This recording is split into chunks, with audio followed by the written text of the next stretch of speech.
Витаю вас, друзья. Сегодня 27 июля 2024 года, 19 часов 14 минут по центральноевропейскому времени, 2 часов 14 минут по городу Джахару. У нас 58-я платформа, 58-й стрим на платформе открытого диалога информационно-аналитического центра Президиума правительства Чеченской Республики Ичкерия. С нами снова сопредседатель Президиума правительства Аят Идигов и посол Чеченской Республики Ичкерия в Германии Муса Баматгириев и Иса Ахмадов. Я вас всех, друзья, приветствую. Эфир у нас идет в YouTube и в Телеграм-канале. Я вас всех приветствую. Аят, я вас приветствую. Машвовой, тебе слово. Я тоже всех приветствую, кто присутствует на нашем стриме. Платформа открытого диалога Президиум правительства Чеченской Республики Ичкерия. Уже 58-й у нас стрим, как сказал Аслан. И я думаю, что это наша работа, это работа направлена для того, чтобы разъяснить ситуацию, которая складывается в отношении между нашей Республикой, Чеченской Республики Ичкерия, Российской Федерации России, а ныне и Украины.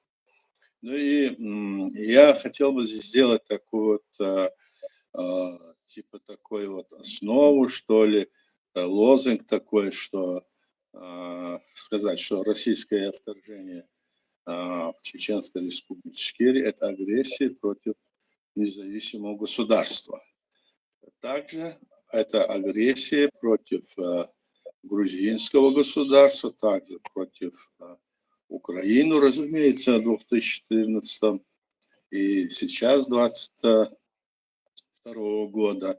Это продолжается. Это экспансия против наших государств на территории бывшего Советского Союза.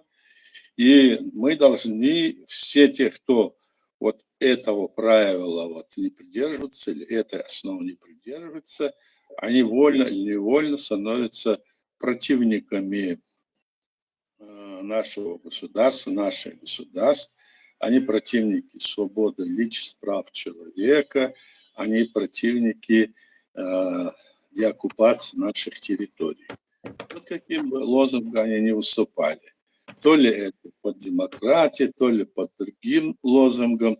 А мы с вами, обратите внимание, когда мы здесь вот разговариваем всегда, речь идет, вот они сделали так, они вот напали, надо вооружение сделать, это делать. А вот правовую основу того, что вот, значит, грубейшим образом нарушается со стороны, значит, нынешней Российской Федерации России, об этом говорится вот вскользь иногда, конечно, говорится, но вскользь иногда, и надо вот, с моей точки зрения, эту основу приводить надо и доказывать надо.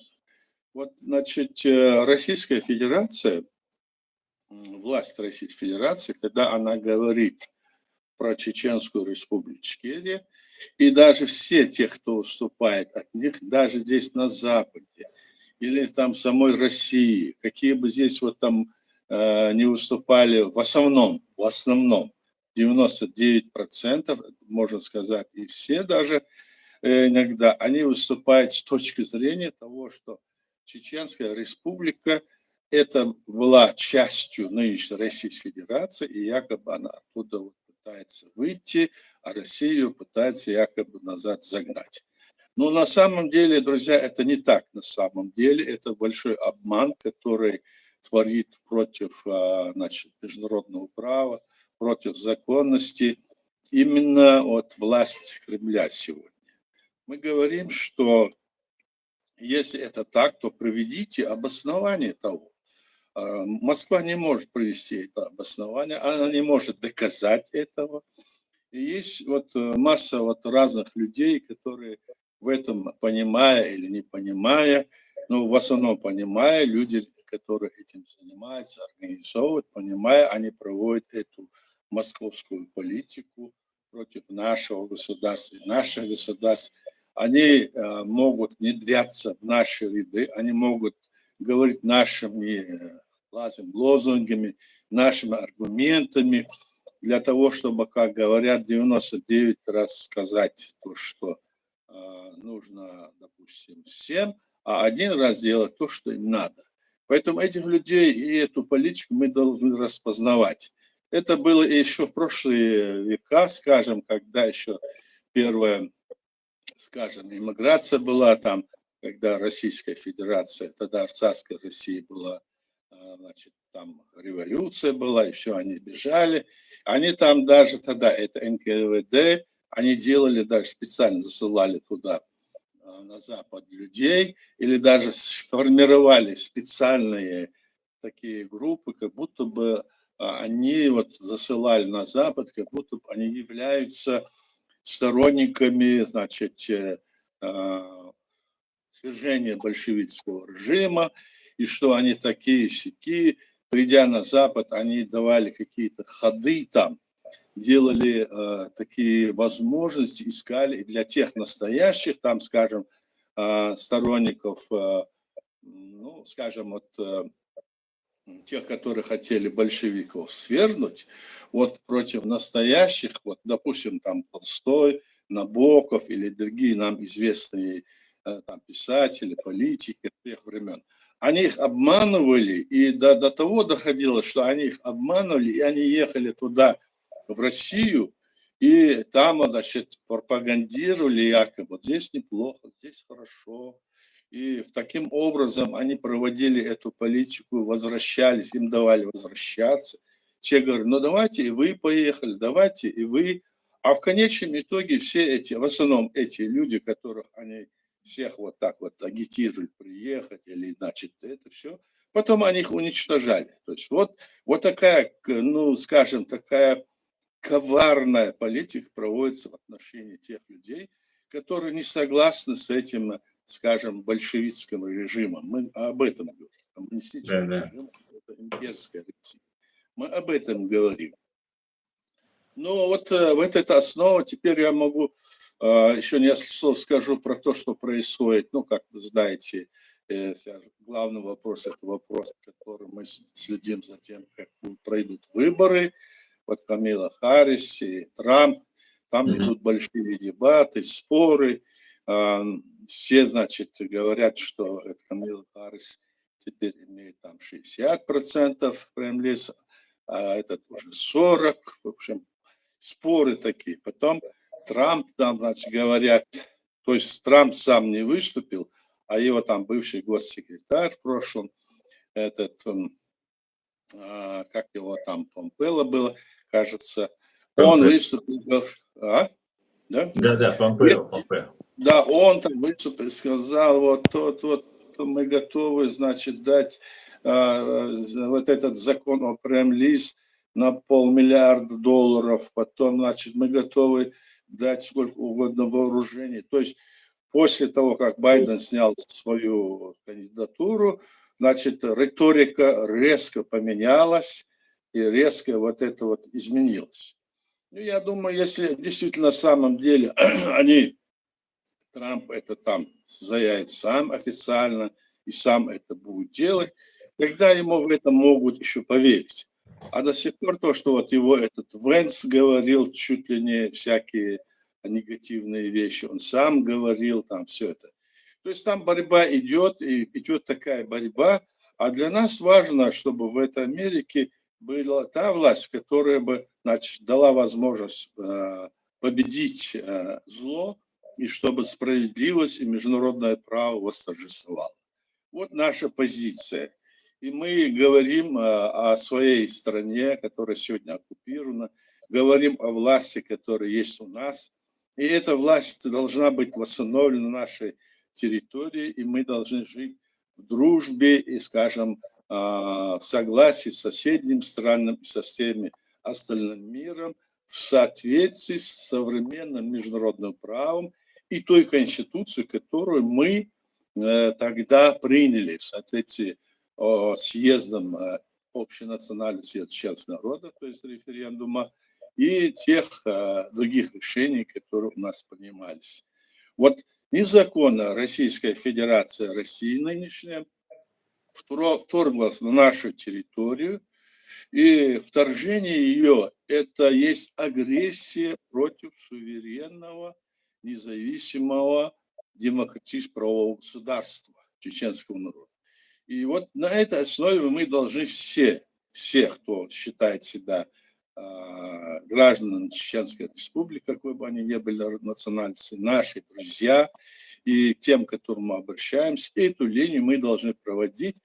И тогда, и если это и Россия сама сохранится, и ей тоже это на пользу, потому что она тоже должна трансформироваться, с моей точки зрения, и уйти в площадку, скажем, или в поле, международное поле, и продолжать жить. Может быть, это и случится, неизвестно, что будет, но вот такая вот позиция наша. И когда вот говорят, там ведут разговоры о русско-чеченских отношениях, нельзя, всегда надо делать внимание на то, с какой позиции они подходят в разговор этого вопроса. С точки зрения того, что наша республика есть часть России, как вот Кремль утверждает, или эти их пособники, которые здесь находятся на Западе под разными лозунгами, или с точки зрения, что мы создали в современном мире свое государство. И тогда четко, ясно будет ясно, с кем мы имеем дело. Здесь я небольшую так сделаю поправку, добавлю, скажу, что здесь надо еще думать о том, что эти люди до сих пор говорили, чем они занимались до сих пор. И если, вот как один из них сказал, если где-то, где мне даже записано, это сейчас я вам скажу, как один там из этих деятелей сказал. Вот так сказал. Если ты ошибся, ты должен признать свою ошибку. Вот хороший лозунг, вот если они ошиблись и сегодня не признают ошибку, а начинают продолжать извращать себя уже в другой системе, не признавая своих ошибок, им нельзя верить. Вот как я вам не случайно привел вот этот разговор о том, как в прошлом веке, когда, значит, этих всех российских таких беглецов, скажем, которые против большевиков были, они заманивали их, а потом они туда-сюда ездили, а потом их по большей части всех расстреляли, убили и уничтожили по большей части. И такая же сейчас, может, еще более извращенная, может быть, сейчас ситуация. Поэтому мы считаем, допустим, я говорю от имени Президиума правительства Чеченской Республики, который мы выработали, что необходимо действовать таким образом. Наша цель не в том, чтобы, скажем, развалить Россию. Наша цель первая – это освободить территорию нашего государства, восстановить нашу власть легитимную, которую мы создали. Эту же цель преследуют и другие государства, которые захватил сегодняшний Кремль. Ну, я имею в виду Грузию, Молдову, Украину, ну, я думаю, и Беларусь тоже. Вот что происходит. Ну, я на этом закончу. Пожалуйста, если есть вопросы, и будем об этом дальше говорить. Да, спасибо, Аят. Напоминаю всем, что у нас стрим вещается в YouTube. Вы можете писать комментарии, задать непосредственно вопрос, я зачитаю его. Либо в телеграм-канале у нас идет на официальной странице Президиума правительства, идет стрим. Также можете зайти, принять участие, задать непосредственно сами, либо что-либо прокомментировать, либо задать вопрос. Так, по поводу... Сейчас, Рим, мы и ваш комментарий тоже прочитаем. Друзья, напоминаю, пишите комментарии. По поводу вот ситуации, Аят, которая сформировалась вот с этими разными симулякрами или же не симулякрами, которые получают западные гранты и в какой-то степени вводят, например, меня сбивают с толку, когда ты не можешь понять конкретно, к какому лагерю эти лица или организации принадлежат, потому что и нашим, и вашим, и со всех сторон как-то позиция очень сложная и неоднозначная. Вот с этими разными организациями, которые призывают в том числе к развалу России, к сепаратизму, как они это называют. Как нужно относиться с этим организациям, которых ты не можешь разобраться, кто из них на самом деле выступает против этой империи российской, либо он есть все основания полагать, что он связан с этой системой напрямую, но позиционирует себя как оппозиционер или противник этой империи. Как в этом случае быть, как разобраться? Ну, здесь разобраться, как я уже говорил, это сложный вопрос. Надо быть очень внимательно за этим, и иметь какой-то опыт, смотреть за тем, чем они занимались раньше. Мгм. Признают ли они свои ошибки? И понимают ли, что нам сегодня нужно делать? Вот таким образом надо смотреть. Если люди там раньше занимались и были, знаем их историю. Вот, к примеру, если человек занимался тем, не понимая этого, и признал свою ошибку и сказал: все, я понял, я больше этой линии не придерживаюсь, считаю, что нужно заниматься вот таким-то образом, надо что стоять на принципах, значит, нашей власти, значит, нашего решения нашего народа, Конституции, а не говорить о том, что вот эту Конституцию я признаю, а ту я не признаю, там 2002 года, 2092 года или там 96 года. Вот есть такие люди, которые этим вот этими разговорами занимаются. Но привести обоснование того, что они говорят, что это есть, они не говорят. Они говорят об этом на разных там своих стримах, сайтах, и ведут разговоры с разными иностранцами, в том числе и с украинцами, и об этих вещах говорят.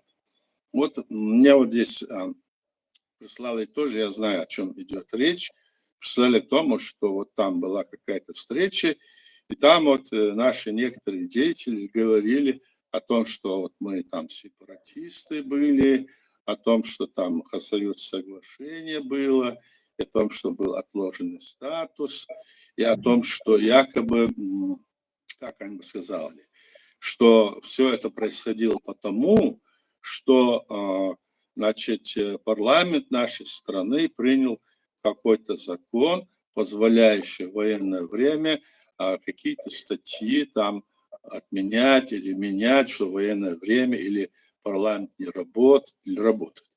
Ну, конечно, эти люди неправы в том, что они должны были привести прямо привести вот такой-то закон, вот такая-то статья, вот такое-то решение, или, значит, то, что вот говорят, что там сепаратистами были, но если мы были сепаратистами, это значит, что объяснить.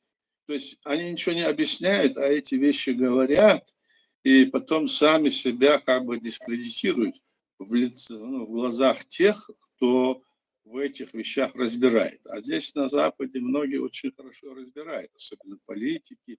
Они хорошо разбирают, что такое, скажем, сепаратизм, что такое экстремизм или другое. Они разбираются. Наша задача вот это все разъяснить и сказать. Надо запомнить, что мы не были сепаратистами, и никогда мы не разрушали эту империю, что мы никогда не были в составе этой Российской Федерации России, которая образовалась лишь с 31 марта 1992 года. Мы же свое государство создали сразу после развала Советского Союза, потому что у нас вся атрибутика был принят, значит, референдум, был принят проведены, значит, съезды, были, значит, избраны президент, парламент, все органы власти, атрибутика и все такое. Все было. И после того, как все было сделано, после развала мы уже в марте 92 года, 12 марта, обратите внимание, мы уже приняли окончательно свою конституцию, и наша страна была признана Грузией членом Организации Объединенных Наций, но самое главное то, что мы создали свое государство в рамках современного международного права. И вновь образовавшийся незаконным способом вот это Российская Федерация России, которая подписала эти федеративный договор, значит, с новыми государствами, вышедшими тоже из Советского Союза, но которым не было позволено, или они не добивались того, чтобы они провели те же процедуры, значит, создания всей атрибутики своего государства, они, значит, позволили бывшим их сидящих там, до той поры сидящих там бывшим коммунистам подписать этот федеративный договор, когда они уже в 90-м году, в апреле месяце потеряли свой статус. А потом они потеряли этот статус, эти коммунисты, в 91-м году, когда СССР рухнул. То есть они не имели права подписывать никаких документов. Они вместе с ними подписали этот федеративный договор 31 марта 92 года и объявили, что создают Российскую Федерацию России. После этого, через 2 года почти, они совершили еще раз государственный переворот в этой новой Российской Федерации, захватили полностью власть. То есть я хочу сказать, что Российская Федерация, Россия не имеет к нам никакого отношения, кроме преступного, незаконного вписания в свою незаконную конституцию нашего государства Чеченская Республика. Поэтому мы в 1994 году, 16 января, значит, изменили название нашего государства указом президента. На нас была в этот год совершена военная агрессия, что было началом, значит, концепции, или как сказать, не концепции, а началом агрессии, экспансии против всех новых независимых государств из бывшего Советского Союза. То есть новые все государства, которые были, на них как раз-таки с этого момента, напав на нашу страну, как слабое звено якобы, они решили начать. После этого они, помните, пошли на Грузию и все такое. Поэтому мы исходим из этого. Мы создали свое государство вот именно по этим всем признакам, и у нас есть все основания, документы, мы можем на любом уровне это доказать и доказывать. А вот Россия и Кремль нынешний ничего не может доказать, она голословно это утверждает, на их там позицию становился, скажем, западный мир, и некоторые их деятели давали им даже какие-то, значит, не то что какие-то, хорошее вливание в их эту, и ставили эту Россию, как говорится, на ноги.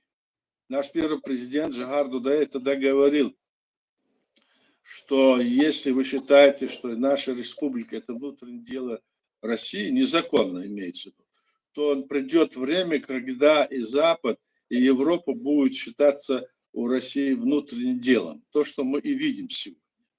Вот такая ситуация. Вот, когда они говорят, что, допустим, было разрешение о том, что, к примеру, значит, что некоторые статьи Конституции были позволены, значит, приостанавливать или было разрешено президенту изменить, это или дилетантство, или это специально говорится. Но если в Конституции написано, что это единственный орган власти, никто больше не имеет, а они это такое утверждают.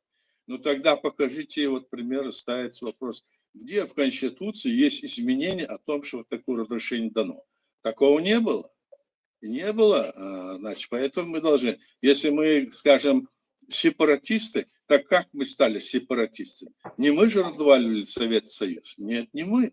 Советский Союз развалили эти 3 республики, там, знаете, РСФСР, Украина и Белоруссия. Они приняли специальные акты о денонсации этого договора, который в 22 году был принят, и отменили тот союзный договор, они отменили. Поэтому в этот момент все республики которые уже стали тогда в Советском Союзе союзными, а их было уже 32, исключив 3 республики, которые Совет сам признал. То есть их было 35, но при развале их было 32. Они стали государствами, и они могли решать свой вопрос в рамках международного права.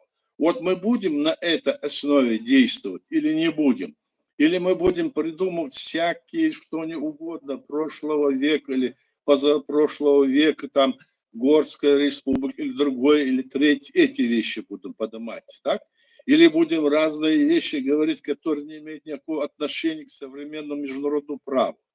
Вот эти вещи должны быть обоснованы, а не голословно нам навязываемы. Вот что я считаю. Баркал, Баркалает. Аят, здесь такая вот ситуация случилась. Немножко предысторию этому расскажу. Некие, так сказать, украинские журналисты, если использовать их терминологию, экзотические журналисты, которые общаются с военнопленными для чего-то, очень нелестно, очень жестко отзывались о чеченцах, в том числе о задержанных, о пленных российских чеченцах. И у меня возник с одним из них диалог. Диалог не получился уважительно, так как этот так называемый украинский журналист вел себя очень по-хамски, если прыгал с темы на тему, не отвечал на вопросы и так далее. Хотя я собирался с ним нормально общаться, но диалог не получился. Прошло какое-то время, и я опубликовал это видео, и после этого вот этот журналист, так называемый журналист, он с натяжкой его можно называть, тоже блогер, которому государство предоставило возможность общаться с военнопленными, начал общаться с чеченцами, с некоторыми анонимными чеченцами, неанонимными чеченцами и так далее. И фактически выводить себя в чеченском обществе как бы сторонником чеченцев, помощником чеченцев, не противником чеченцев, каким он был в общении со мной, на первый взгляд. И в итоге увел, как обычно, от основной темы, от того, что я ему говорил, чтобы не демонизировать чеченцев, что те чеченцы, которые пришли в рядах российских вооруженных сил против Украины, являются россиянами, можно их называть кадыровцами, можно их называть там как угодно, но не путать с теми чеченцами, которые боролись за независимость своей страны много лет, пока Золкин и другие помогали этой России, и сейчас борются в рядах вооруженных сил Украины. И так далее, и так далее. Но и я вижу, что вот этот человек связан с Россией, на мой взгляд, этот человек абсолютно 100% связан с Россией, даже исходя из той сегодняшней группы поддержки, которую он себе организовал, некоторых, я полагаю, неумышленно он туда втянул, чтобы просто сказать свое мнение. Некоторые являются теми, и вот являются, кто работает на российские спецслужбы, их фамилии я некоторые и называл публично. Сейчас, правда, он немножко трансформировался, очень мягок и, скажем так, на словах не предвзят, но при всем при этом продолжает настаивать на том, что есть какие-то чеченцы, что чеченцы должны набраться мужества, чтобы восстать, сопротивляться и так далее, и так далее. Какой-то, с позволения сказать, журналист украинский указывает нам, что делать, и все равно приводит к тому, чтобы демонизировать чеченцев. Весь сыр-бор у меня с ним в конфликте возник, в том числе из-за того, что он обвинял чеченцев в том, что в Буче совершили резню чеченцы, хотя там не было чеченцев, что заградотряды это состоят чисто из чеченцев, полагалось кадыровцы. И вот эти вещи, Аят, они, вот эти, так сказать, журналисты, и он не один, и не эти 2 человека, их много, в Украине, которые так много мы пытаемся сделать, не имея фактически никаких ресурсов, пытаясь информационно всячески весь чеченский народ, я не имею в виду нас или президиум, весь чеченский народ едино поддерживают украинцев. И вот так по-хамски, так по-русски, не постесняюсь этого сказать, человек пытается то демонизировать, то в чем-то упрекнуть или на что-то нас провоцировать. Как вы думаете, Аят, этика журналистов, конечно, не знакома этим людям, но какая-то общечеловеческие принципы должны ли соблюдать такие люди? И что вы думаете вот по этой вот ситуации, которую, пытаясь обелить себя в чеченском обществе, вот эти деятели сейчас целую эпопею устроили? Пожалуйста, Я вам слово. слышал, да, я слышал про это, об этом я даже вот разговаривал. Я думаю, что эти люди, они политически или с правовой точки зрения не посвящены в то, что происходило в Чечении, сколько лет мы боролись, сколько людей у нас погибло, и во что это превратилось, они не посвящены, они считают, как говорится, свое они считают более важным, чем то, что было там, и теперь вот хотят, чтобы таким образом что-то такое сказать, несмотря на то, что это может отразиться на чечено-украинскую дружбу. В первую очередь, эти их высказывания, если они таким образом рассуждают, это, значит, против чечено-украинской дружбы и против и Украины, это их действия, и против чеченского государства, которое мы пытаемся при помощи Украины, как это возможно, значит, деоккупировать, установить там свою власть легитимную. Если они и будут таким образом относиться к нашей, скажем, власти и нашему государству, говорят, чеченцы должны то-то и то-то, чеченцы ничего не должны никому. Чеченцы, когда они боролись, когда они бились, они тогда одни были во всем мире, и даже все бывшие республики из бывшего Советского Союза, ни одна из этих республик не протянула нам руку дружбы. Правда, были люди, которые приехали из разных, скажем, особенно из Украины были, во главе с Сашкой Билом, я его лично знал. Они с нами помогали, и это было заложено Украина-чеченская дружба. Вот именно. Они были настоящие патриоты, они это понимали. С Украины приезжали к нам люди, с которыми мы встречались, говорились, и мы понимали тогда, насколько это важно. Сейчас, когда я слушаю вот эти разговоры, то мне кажется, что даже и эту основу, дружбу нашу, они хотят разрушить. Это дилетанты, как минимум, можно сказать. Или это люди, которые это не понимают. Ну, не знаю сейчас, что они хотят сказать, но они должны понимать, с кем они и как они разбираются. С одним из них, Карпенко, кажется, вот такой был. Я не знаю, о нем идет речь, я уже говорил об этом.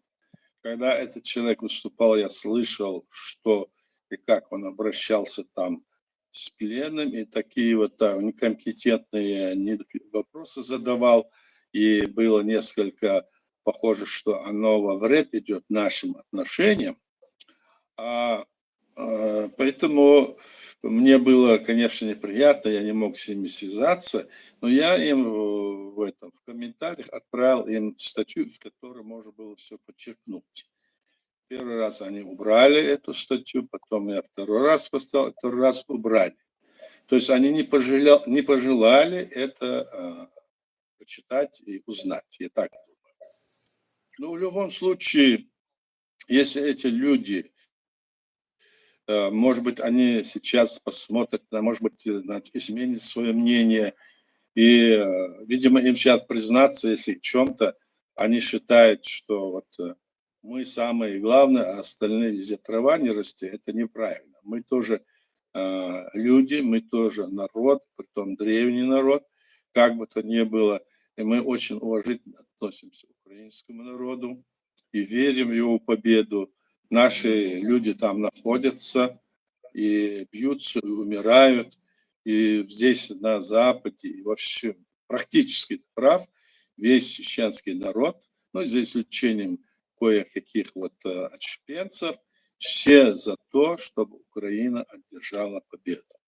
И поэтому я говорю с своей точки зрения, никому не удастся разрушить эту чечено-украинскую дружбу, кто бы там ни был, блогер или другой. Пусть они это понимают и ведут себя достойно, чтобы потом, в конце концов, мы такой анализ сделали. Я вот так думаю. Если они приглашают этих пленных, и с ними там выставляют их на весь мир, то они должны понимать, что это будут видеть все. И это должны понимать, что это потом может любой наш противник, который хотел бы, значит, не идти на эту войну, это будет в пользу Российской империи, которая будет, вот смотрите, что они говорят против вас, вот смотрите, кто они такие, вот какие они, эти украинцы или что-то. То есть этого допускать нельзя, если эти люди не враги своей страны Украины, и если они не понимают, это другой вопрос. И если они не враги нашего народа, они должны это говорить. Если эти вот чеченцы, которые находятся сегодня в оккупированной территории, их гонят в Украину воевать, то мы считаем, что они соучастники российской армии. Это не чеченская армия, это не Чеченская республика и не ее законная власть отправляет туда людей. Поэтому они вольно или невольно идут туда и должны отвечать за свои поступки сами. Но они должны называться не чеченская армия, не чеченская, это российская армия. И они должны это понимать. Вот что я думаю. Да, Баркалая, да. Они, это российская армия и зверство русских непосредственно Российской империи, Русской империи взваливать на чеченское общество постгеноцидное, наказавшееся Ну, они, оккупацией, да, заложникам мы не позволим. Мы, общественники, рядовые граждане, не позволим. И ни Золкиным, ни Молкиным, никаким другим. Много таких было. Это я ну, как... они поймут после этого, я думаю, поймут. Если не поймут, тогда мы им еще раз будем объяснять. Да. Мы должны понимать, мы все должны понимать, вот переводя это и называя это чеченским, они говорят, как будто бы мы сидим во власти в Кремле, и мы этим заправляем. Нет, это не мы заправляем. И не мы никогда в Украине никого не послали. Никогда. Послали бы только для помощи. Поэтому они должны понимать это. Надо понять, что среди наших людей тоже очень много людей, которые ничего не понимают. А как? Может быть, некоторые из них ничего не понимают, из себя вот они у себя все понимают, но наши дела они не понимают. И в общей такой мировой политике или там внутренней политике между нами тоже в этом надо быть хоть как-то посвященным. Так что, Аслан, давай воздержимся пока от таких резких еще дальше вот этих шагов и будем дальше смотреть, что будет. Я надеюсь, что будет все нормально. Да, ну, так. Да, Мула. Да, совершенно верно. Это, конечно же, никакого обострения с украинцами я не хочу, не желаю им до победы, по крайней мере, точно. Да, и после победы. Но что есть, то есть. Больше нужно было просто обозначить тему, а я ее сейчас обозначил, потому что сейчас активность такая пошла. Здесь Эд Мамеда, кстати, зашел, который пишет, салам передает. Многие люди из Украины, блогеры, СМИ специально не обсуждают тему, когда фашистская Российская Федерация оккупировала Ичкерию. Много украинцев воевали на стороне фашистской Российской Федерации.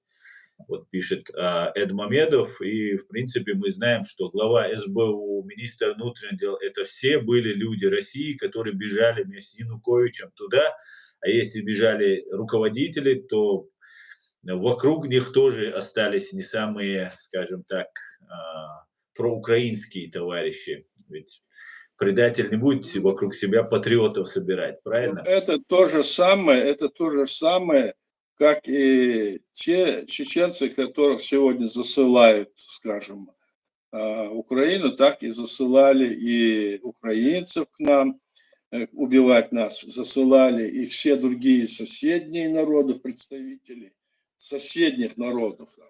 Я имею в Да. виду рядом, которые от них все посылали, с Дальнего Востока засылали. Мы это знаем, мы их видели, и все это мы знаем. Поэтому это имперская политика, и мы ее должны воспринимать правильно. Да, это так. Да. Но не надо ни на какой из этих народов на них вешать ярлык, что они, мол, в чем-то виноваты. Не народ. Эти люди конкретно, вот с них спрос, это другой вопрос. А так говорить в общем на них нельзя. Не так думаю. Все, благодарю. Аят, здесь давно Рима задала вопрос, я его немножко пропускал, потому что пользовался своего права ведущего и задавал сам. Рима спрашивает про агента ФСБ Кутаева. Что скажете про агента ФСБ Кутаева, вопрошает Рима Гукова. Он, как назойливая муха, начал докучать черкесам со своей горской конфедерацией и прочей ерундой, которая забивает эфиры неуважаемых каналов, хотя он маркер. Что скажете, Аят? Можете сказать про это? Я могу сказать вот что о нем.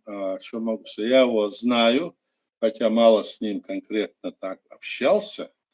Я знаю его, но, по крайней мере, я скажу одно, что с этим его Кавказским конфедерацией и со всем этим мы все знаем хорошо, это конфедерация народов Кавказа, то, что он сейчас говорит.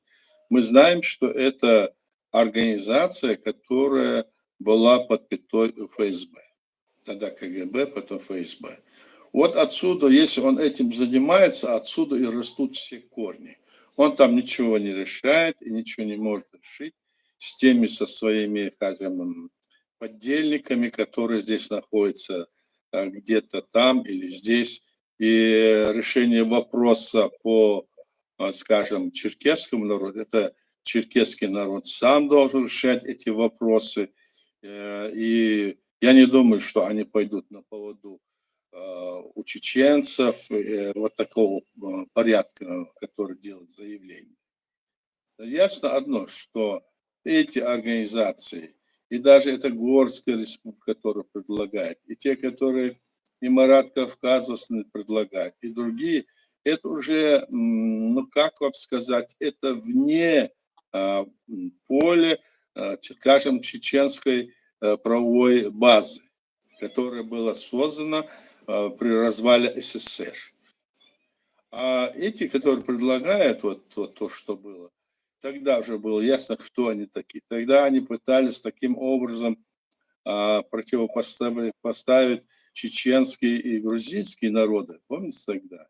Но тогда они параллельно потом после этого напали и свергли, пытались свергнуть тогда, но президента Гамсахурди, который потом уже в Грузии погиб, фактически погиб, они поставили его такие условия, ну там идут разные, но все равно он находился на своей территории, погиб.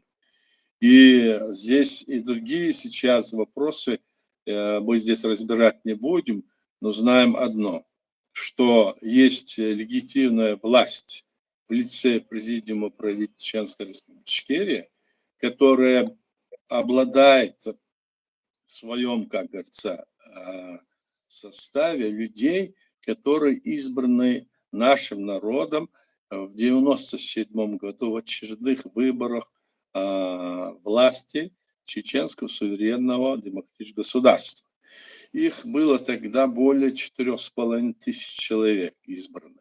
И эти люди, имея эти полномочия, из них, из всех трех ветвей власти, мы создали после того, как все эти органы власти уже не имели возможности решать какие-то вопросы, принимать решения. То есть не было кворума, как говорится. Когда вот мы, о которых я говорил, они как хотели кворум меняли, как хотели статью Конституцию меняли, То есть мы действуем не так, это дилетантство. Мы действуем, мы следим и придерживаемся тех правил, которые есть в международном праве, и тех, что есть, соответственно, в нашей Конституции. Поэтому мы должны вот придерживаться этой линии. Если мы будем этого придерживаться, мы говорим, что только вот эта линия есть тот путь, который даст нам решить нашу проблему восстановления нашей легитимной власти после освобождения территорий. А для освобождения территорий мы должны здесь на Западе объединить наши усилия. Нас здесь много, но нам здесь как раз-таки вот такие засланные казачки, скажем, грубо в кавычках, мешают объединиться, потому что каждый из них хочет стать каким-то деятелем, каким-то руководителем, поднять то, все это, не понимая, чем они занимаются. Поэтому мы говорим всем нашим, кто ошибся, они сами говорят, кто ошибся, должен свои ошибки признать. Признайте свои ошибки, но и потом будем работать вместе в том направлении, которое было выработано нашим народом и признано нашим народом в рамках международного права. Другого пути сейчас нет. Вы видите, что происходит в мире. Видите, какая идет борьба. Видите, что происходит на Ближнем Востоке. Да, скажем, в Украине. Везде и всюду. В Америке. Ну, в Европе. Какова политика? Вы уже должны понимать, эти разговоры, которые мы можем вести у себя, сидя где-нибудь на кухне или где-нибудь, скажем, у себя в деревне или где-то в нашей, скажем, в нашем понимании не мысли масштабно в рамках международного права, то, что происходит в современном мире, не мысля, мы оказываемся отбросами всего.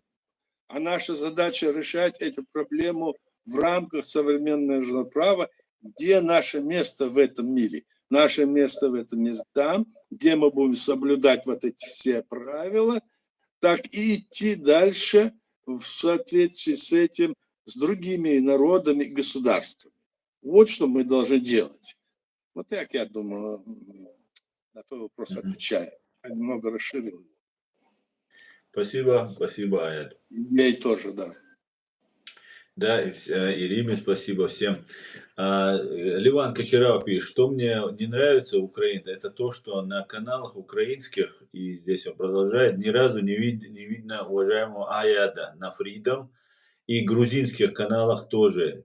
Там выступают другие люди, к сожалению, говорит Ливан Кочерава, из Грузии. Это говорит, на украинских каналах я несколько раз выступал, говорил там, и когда мы там говорили, надо сказать, что там есть какая-то вот политические, скажем, движения или силы, там же разные тоже. Они видят, о чем мы говорим, и порой даже делали нам замечания, предупреждали нас, чтобы мы не говорили то, что мы сейчас здесь вот говорим. Об этом не говорить, это не надо. То есть, Цензура, мы не можем. Да. Это не говорить, это не надо. Но я думаю, что это не позиция правительства, государства. Это там разные вот каналы, блогеры. Но некоторые из них были, тоже у них, видимо, были какие-то мысли, я не знаю, или политика. Но ясно одно, что Украина после именно нашего вот этого общения с ними, с их политиками, с их парламентом, где мы засылали, и они писали нам обратно вот наши письма от именно нашего государства.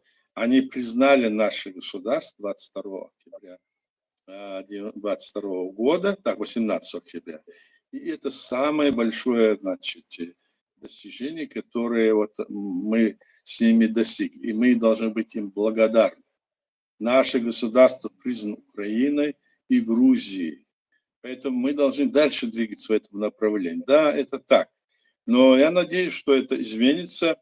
Мы не враги, скажем, своего народа, мы не враги других народов, мы враги только тех, кто на нас нападает и пытается лишить нас слова и сделать из наших народов рабами себе, империи.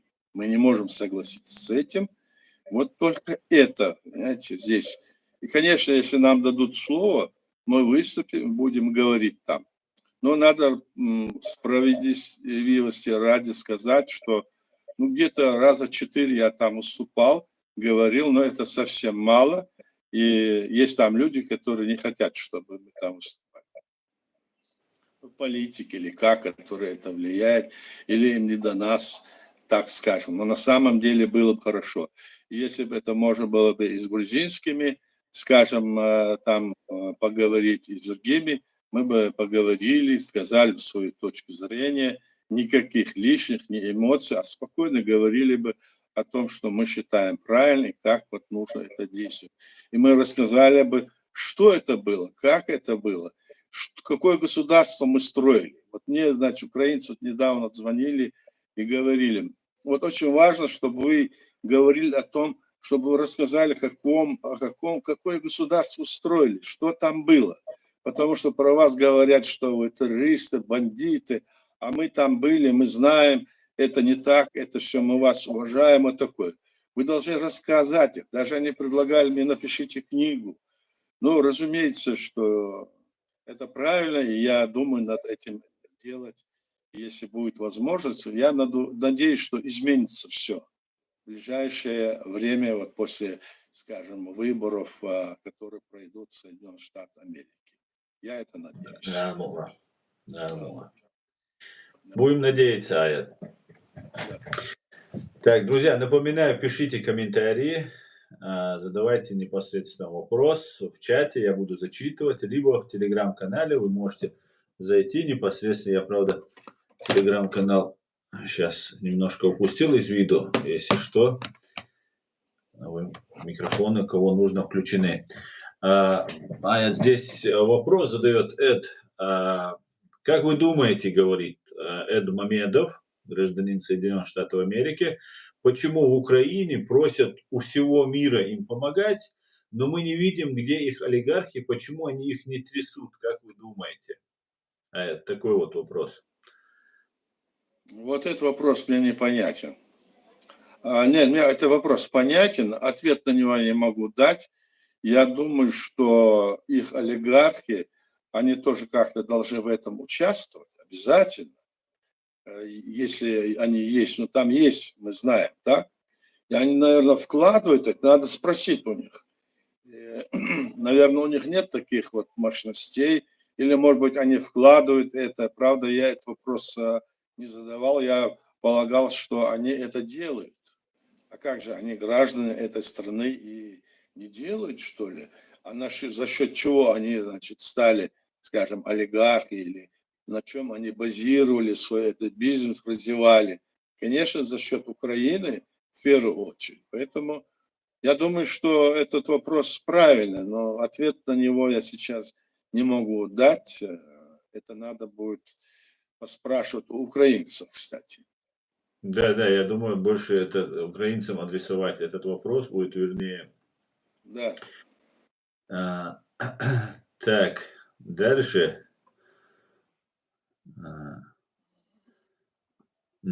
Тоже очень интересная для меня тема, важная для меня тема, связана она с тем, что некий Рико Кригер, немецкий военнослужащий, который оказался в вооруженных силах Украины, он где-то там в миссии ОБСЕ или в американской где-то миссии служил, научился, при посольстве где-то работал, потом поехал добровольцем. Он сам врач, он сам по медицине немножко разбирается, и поехал помогать украинцам. Затем каким-то образом его заманили, переправили, направили, или он сам туда поехал, оказался в Беларуси, там ему кто-то, как он утверждает, исходя из его локации, где он находится, где он содержится задержанным, плененным, верить, конечно, нельзя до конца, но вот он говорит, что ему СБУ предоставила сумку, он плачет, он задержан, его сейчас приговорили к высшей мере наказания расстрел в белорусской тюрьме. Рико Кригер его зовут. И никто не погиб. Ему сказали взять рюкзак, положить его на железнодорожное полотно, где-то на электричке, которая ехала, был взрыв, не было ни электрички, ничего, просто полотно повреждено, никто не погиб, но за вот терроризм там и так далее, Рико грозит расстрел. И некоторые уже немецкие эксперты высказывают мнение по поводу того, что, скорее всего, это делается для того, чтобы его обменять на Вадима Красикова, убившего чеченского политического диссидента, иммигранта в Германии в 2019 году. Селимхана Хангашвили, которого убил Вадим Красиков. Он отбывает пожизненное лишение свободы у нас тут в немецкой тюрьме. Как вы думаете, с чем это связано? И связано ли, согласны ли вы с немецкими экспертами, которые, скорее всего, указывают на это? И были ли такие прецеденты вот в нашем обществе, вот, когда они брали наших заложников, наших президентов, родственников, твоих родственников, других наших командиров, просто воинов рядовых и так далее, и так далее. Я думаю, у тебя большой опыт. Поделись, пожалуйста, что ты думаешь по этому поводу? Ну, по этому поводу, что скажешь, я читал про это. Почему Беларусь себя ведет как часть России, что ли? Потому что вроде бы против этого, так?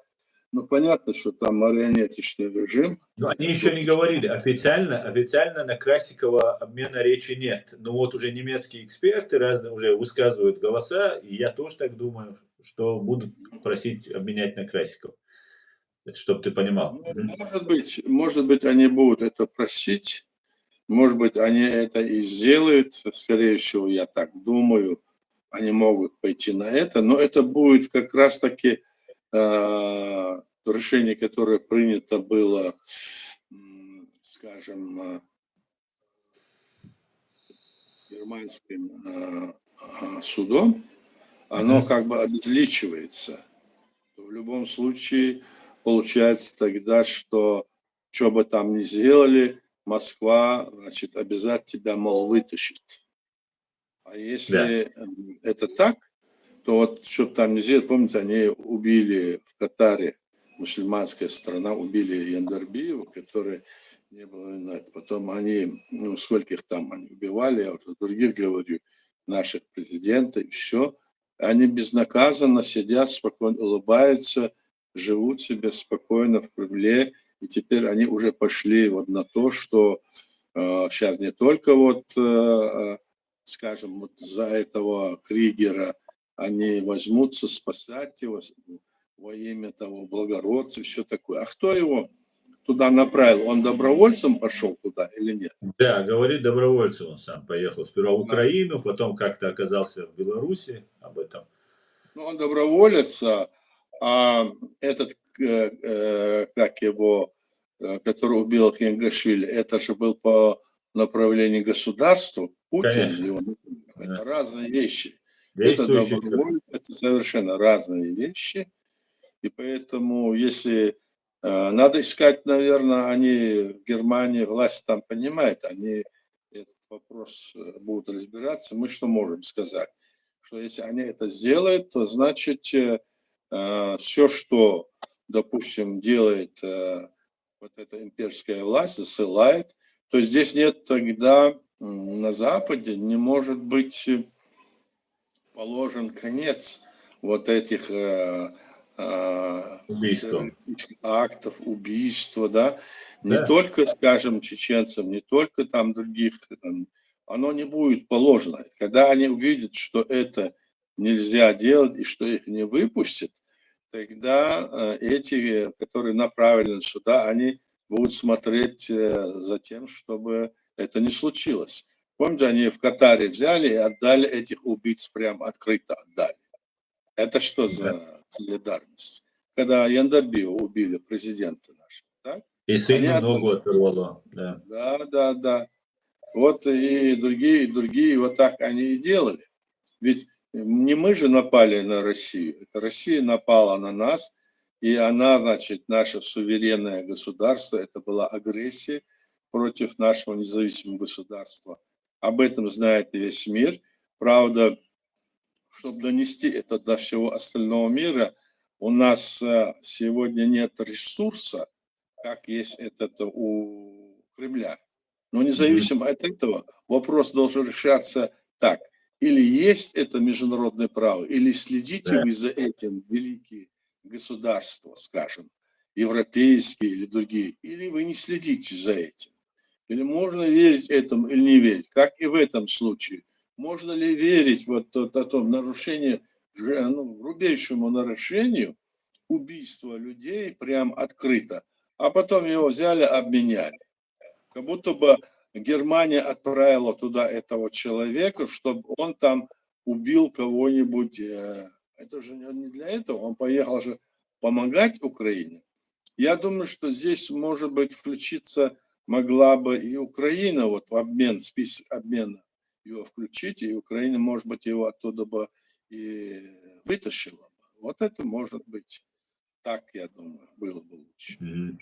Да, это, кстати, хорошая идея. Ну, я так полагаю, что именно в Белоруссии, вот что, потому что там, в отличие от России, нет моратория на смертную казнь, и сказать, что вот сейчас немцы расстреляют в этом белорусском подвале, это, конечно же, произведет впечатление определенное на и общественность, и на Да-да-да. политиков.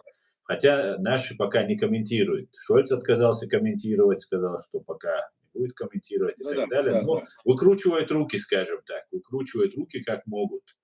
И вы правы, если они его отпустят, то это будет такой сигнал, потому что здесь много в Европе сидят киллеров, там разных террорюк, которым дать Они только вот так подумают головы, или подумают головы, снова начнут да, преследовать людей, убивать. убивать И будут, взрывать потом, будут. меняя вас, не переживать, посидишь немножко, а мы тебе потом дадим все. Да. Вот они так и действуют. Это нельзя допускать. Только, если я не ошибаюсь, только на адвокатские расходы Вадиму Красикову писали адвокатам, всем это потратили, по-моему, если могу ошибаться, около 400 тысяч евро на этот процесс. У обычного киллера такие бабки приличные, да, появляются.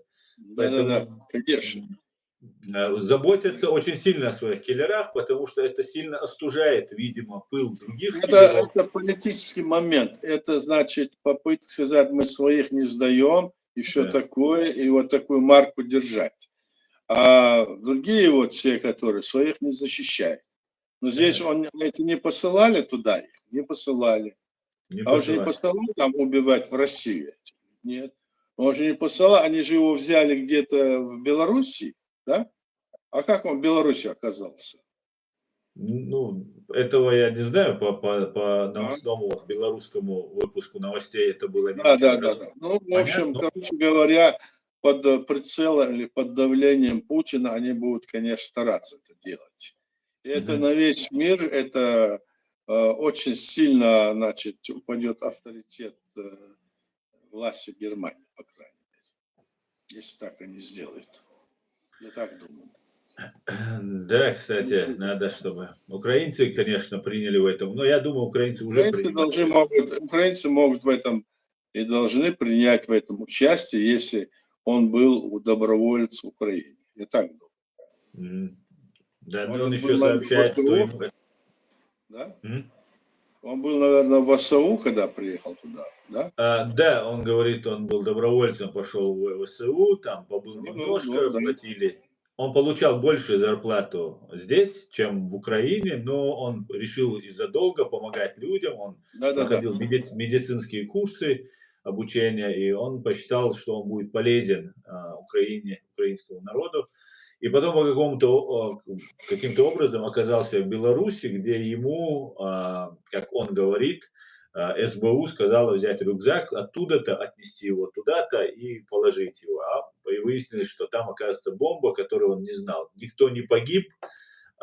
И тоже очень странно, если это делает СБУ, то почему оно именно немца, именно почему нельзя там россиянина, белоруса использовать? Зачем у вражеского немца, который все и так, как иностранца, на виду, он говорит на языке плохо там, и так далее. Зачем его посылать, когда можно было послать, там, я не знаю, кого угодно, россиянина, белоруса, украинца, которые воюют в Украине, которых полно. Ну, не знаю. Это Да. может быть даже и спектакль в какой-то степени, может быть. А Может может быть, быть нет, может быть и нет, не знаю.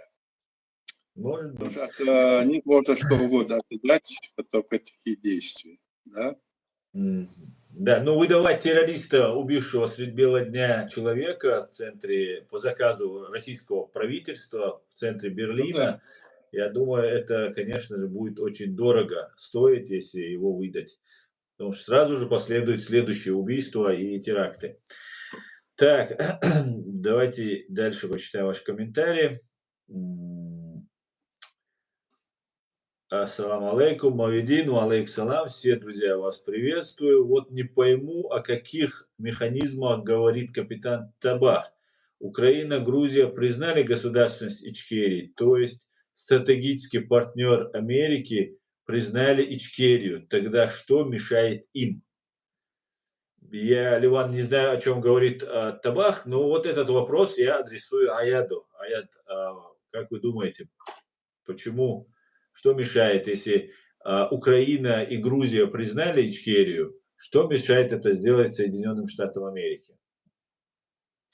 Ну, что им мешает? Я думаю, что здесь вопрос пока что, то, что этот вопрос мы здесь вот с украинцами, с поляками, балтийскими странами, и мы это адресовали, послали им такие же вот, значит, обращения, в котором просили рассмотреть этот вопрос.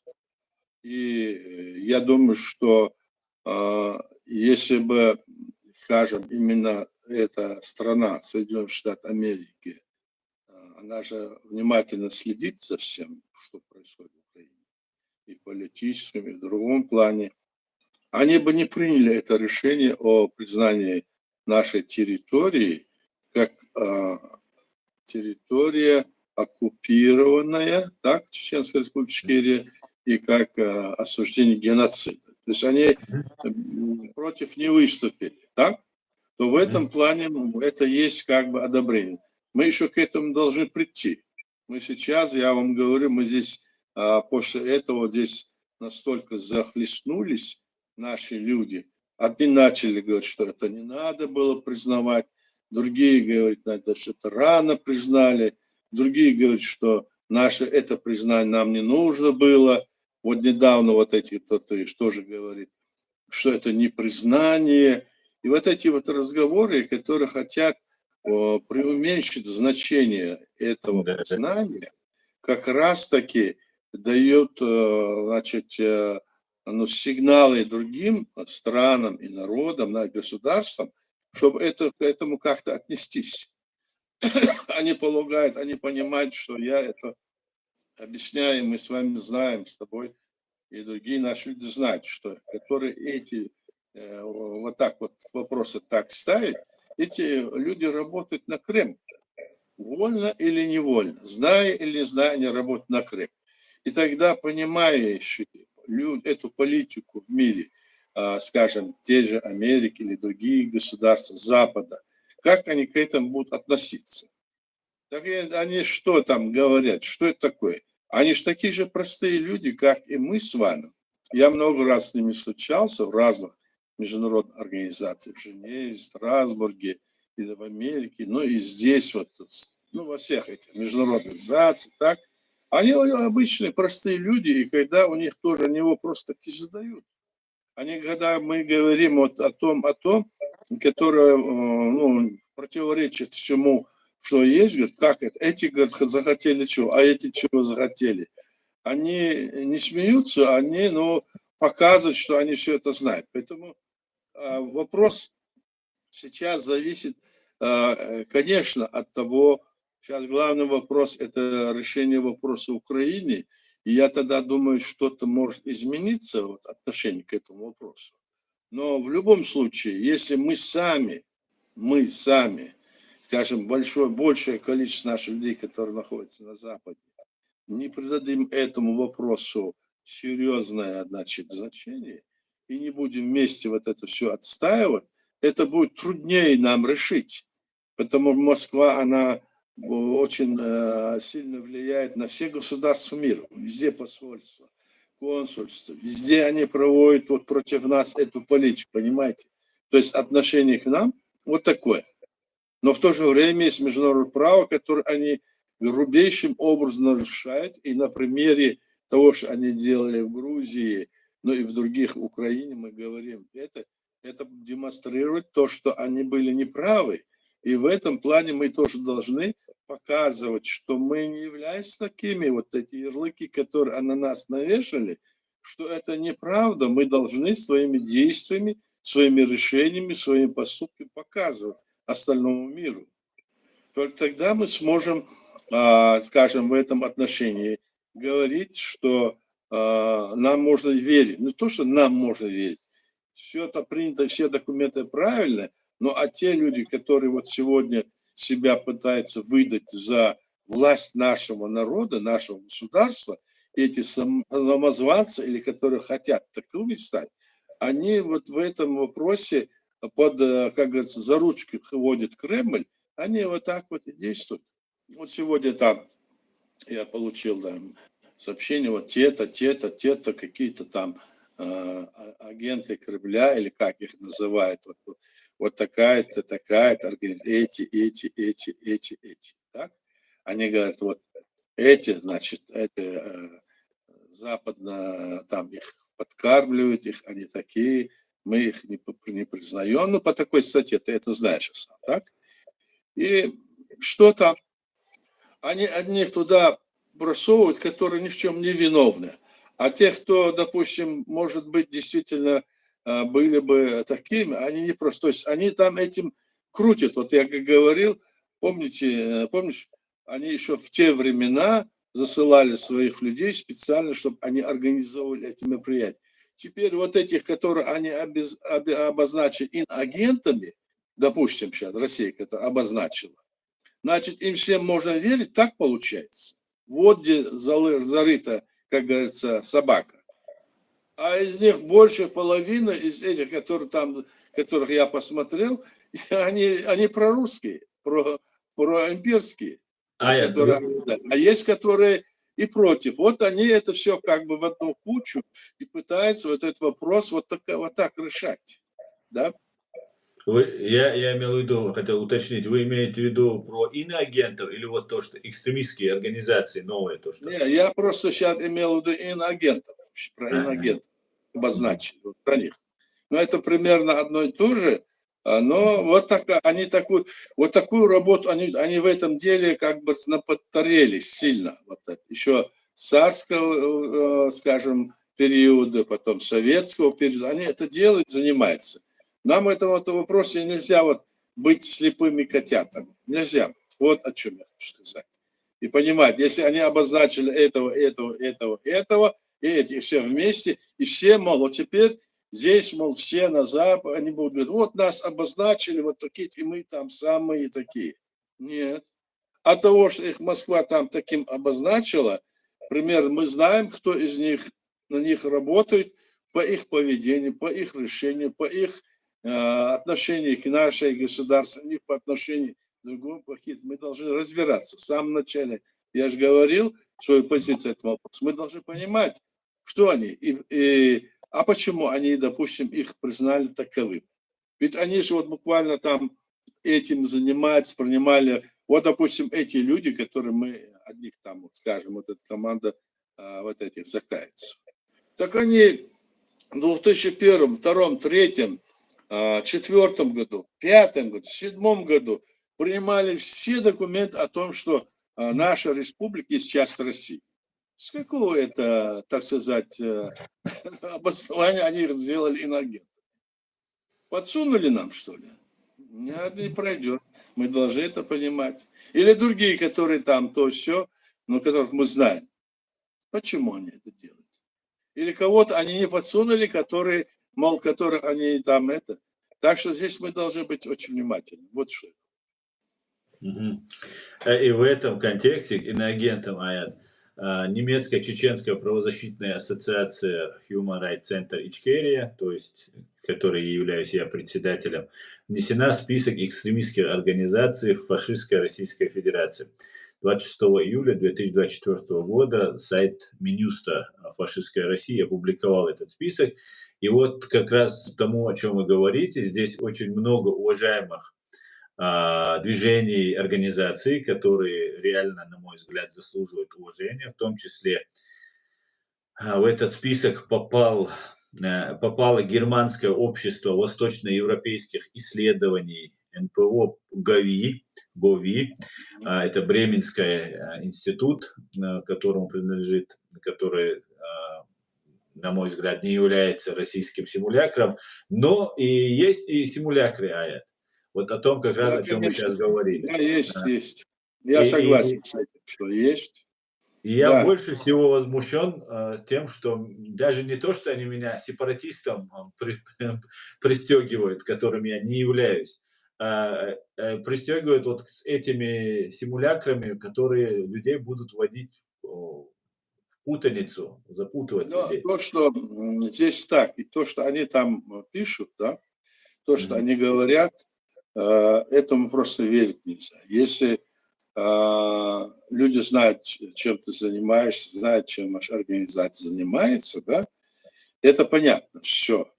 И по делам надо судить, по делам, а не под тем, что они там будут обозначать. И это как раз есть то, что они тогда формировали еще в царское время, да, когда вот как раз пример того. Они сейчас формировали такую группу, которая, мол, является такой. Теперь это все, мол, агенты, там, иноагенты, получается. И теперь все остальные должны вокруг них здесь объединиться. Безоговорочные противники России. Вот, Да. А на самом деле мы должны разбираться в этом. Мы не должны этому, как говорится. Так что здесь в этом плане это хитрость. И они это делают всегда. Я так думаю. Да, я тоже думаю, потому что, 100%. Да, не переживай за это, надо быть только спокойно, надо внимательно за этим вопросом следить. Мы, как они пытаются сделать из нас, не головорезы, мы не бандиты, не террористы, не экстремисты.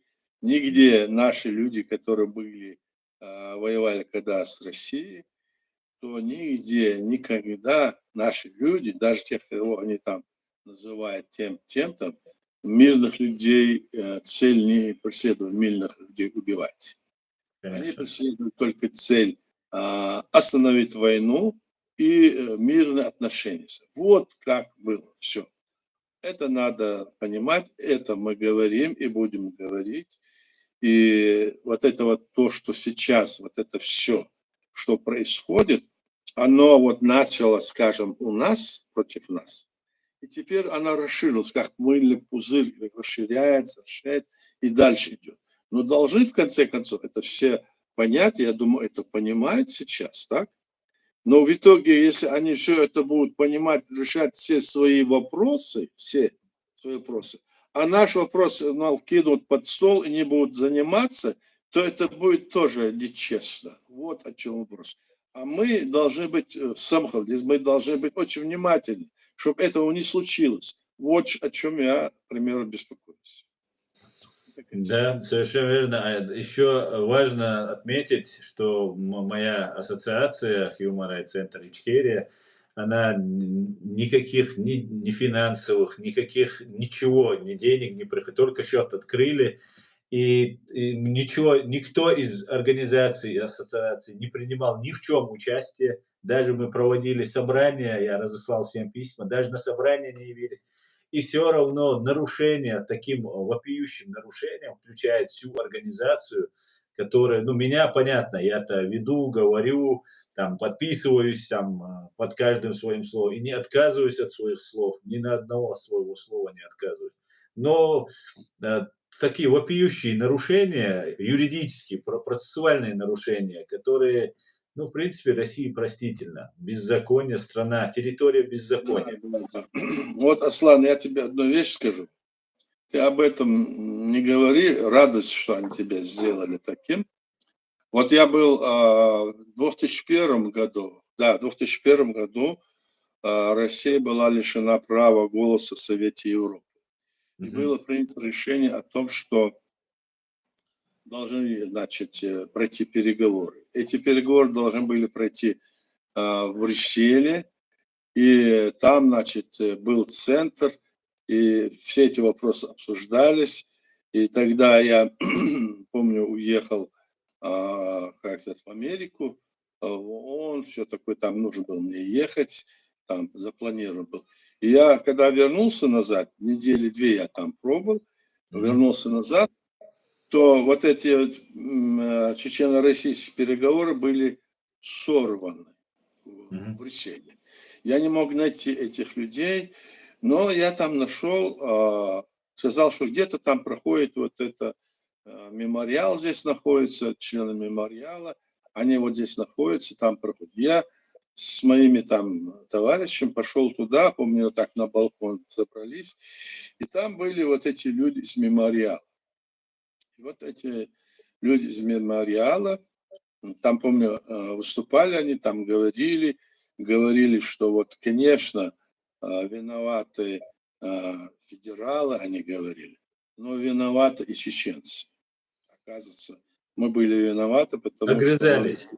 потому что Россия на нас напала. И они говорили дальше, одна женщина там была, сейчас я не помню, как ее там где-то записано, она говорила, вот мы столько делаем то и то. И вы знаете, и власть нас не награждает. Представляешь? Она думала, что она призналась тем самым, что они работают по заданию власти. На власть работает, да? Да, по заданию власти. Она говоря это, она говорит, других нас не награждает. Ведь правозащитная организация, они что делают? Они защищают человека от действий, от произвола власти, а она от этой власти хотела награду. Ей секретно, наверное, нужно наградить, секретную медаль дать. Да, так и здесь сейчас. Сейчас говоришь это, тебя они наградили. Но я заработал, я долго шел к этому. Ну и хорошо, наградили. Хорошая награда. Да, я Такой доволен. награды не может быть. Ну хорошо, давай дальше. Есть у нас еще? Да, еще очень важно, очень такой важный момент по поводу того, что 23 июля еще, 4 дня назад, Валерий Залужный сказал такую, целая статья у него есть на эту тему, я все зачитывать не буду, ты, наверное, это тоже читал, слышал, где Залужный говорит, общество Запада должно согласиться на временный отказ от ряда свобод ради выживания. Современные войны, к сожалению, тотальны. Они требуют усилий не только армии, но и всего общества. Валерий Залужный, экс-глава ВСУ, ныне посол Украины в Лондоне. Что вы считаете по этому поводу, Аят? О чем он говорит? У него есть однозначно инсайдерская информация, и он не просто так говорит, он не часто говорит. Да, я, правда, не читал, но выдержки из этого смотрел там. Дело в том, что он рассматривает этот вопрос таким образом.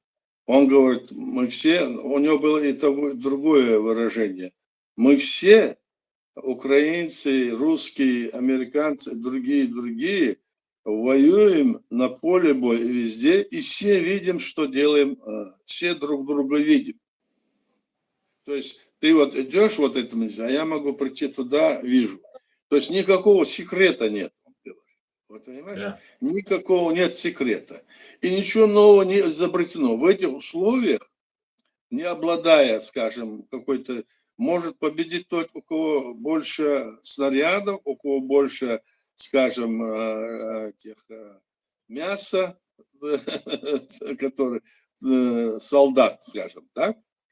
И я думаю, что он под это говорил, он хотел масштабно вот этот вопрос как бы, значит, обозначить. Он говорит, мы все друг другу видим, что мы делаем. Они видят, что мы делаем все, допустим, он говорит, как украинцы, что, куда мы. А мы видим, что они делают, что американцы. Друг другу все видно. Раньше такого не было. Мгм. А раз это так, то, значит, это вопрос, чтобы победить, то давайте что-нибудь новое, чтобы могло, допустим, дать ответ, и чтобы они не видели. Я вот так это понял. Как ты думаешь? Не знаю. Ну, Это интересно, конечно. Я вот в думаю, этой ситуации, вот когда ты видишь, вот, то здесь уже должен переиграть на поле боя, если ты вот что-то придумал, какую-то тактику, да? А они говорят, все видят. И мы видим, у них те же ну, танки, те же самолеты, они бьют нас, мы бьем их, и вот мы друг друга уничтожаем, вот так вот находимся. Но я ее, правда, вот так вот воспринял его мгм. позицию. Ну, здесь немножко, если дополнить то, что он сказал, не только Мгм. прямую цитату, он говорит, полезен, опыт украинской борьбы будет полезен всем, кто ищет путь к миру, а свободные демократические государства, их правительства должны проснуться и подумать о том, как защищать своих граждан и страны. По его мнению, в военное время общество должно согласиться на временный отказ от ряда свобод ради выживания. Политики могут и должны мобилизовать общество, заявил Залужный. Проснитесь, он говорит им. Ну, вот Говорит то, здесь что так говорил Джохар. сказано так, вот знаешь, это как будто бы это, как будто всех разбудить как бы. А все, не все, самое главное, но не все решают. Решает только какая-то группа людей, наиболее активных и власть. Правильно? Вот так. Поэтому здесь от того, что, вот, допустим, обычно, допустим, когда идет оборона любой страны, то 2-3% только людей выходит на войну. Остальное население, оно помогает так или иначе, или не сидит безразлично, не знает, что делать. Это, ну, из опыта, как скажем. Поэтому здесь мы будем говорить, что я так думаю, что он дал такой вот, значит, совет, что мы должны... Но главное, то он сказал, надо искать, опыт будет полезен, а полезен он будет потом, он там сказал, что необходимо что-то новое придумать. Кроме того, если мы друг другу все видим, что мы сделаем. Ну, я так понял его. Мгм. Но надо почитать мне еще раз это, но ты раз читал, все, наверное, знаем. Ну, Мгм. вот на этом я остановлюсь. Все, Баркалая, достаточно Да. будет. И на этом так, давайте еще комментарий почитаем. Так,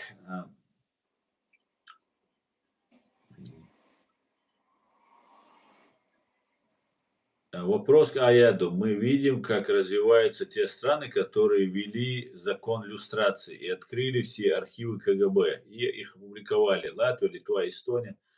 А кто проигнорировал эти законы? Там фашистской Российской Федерации мир. Я думаю, что пока Украина не принят закон о люстрации и полиграф, война может затянуться. В Украине очень много есть агентов фашистской Российской Федерации, это факт.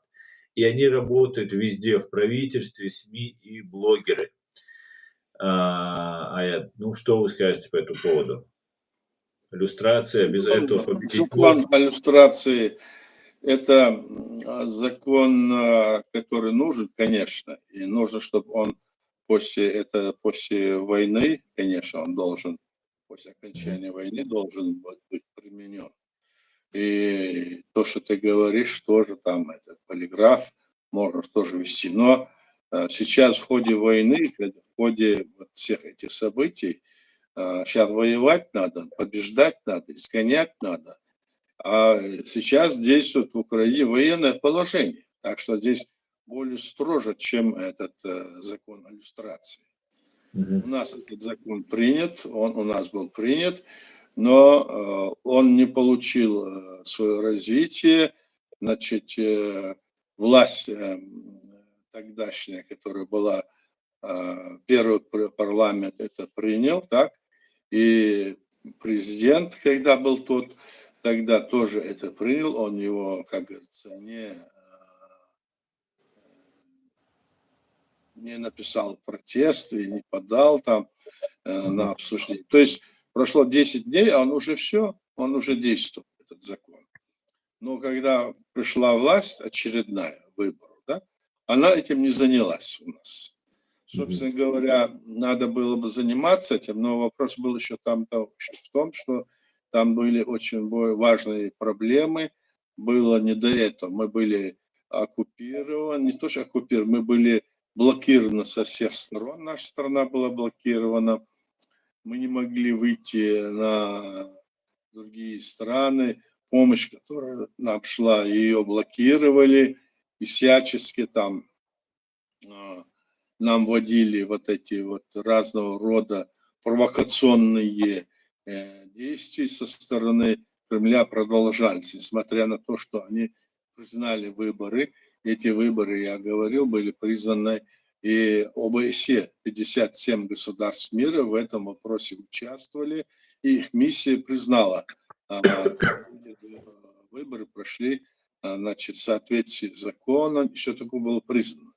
То есть наша страна и в этом плане тоже признана. Поэтому мы должны все это знать и не забывать. И каждый раз напоминать это. Для меня это много кажется, но мне кажется, каждый раз нужно это напоминать, что наша страна была признана ОБСЕ. Наши выборы прошли очередные, и даже в том числе и президент Ельцин еще поздравил тоже нашего президента, тогда Масхадова, с этим, значит, исходом. Но затем пошли другие вопросы, которые снова пошли вот эти политические трюки, хитрости. Империя продолжала свою работу, империя пыталась, значит, снова нас поставить на колени. В общем, эта война была не только против нас, просто против нас они не стали воевать, эта страна. Это была запланирована ими война, которая, когда развалив СССР, они говорили разойтись, чтобы затем сойтись. Разойтись, потому что РСФСР и Ельцин, они не могли возглавить территорию СССР, будучи избранным президентом только РСФСР.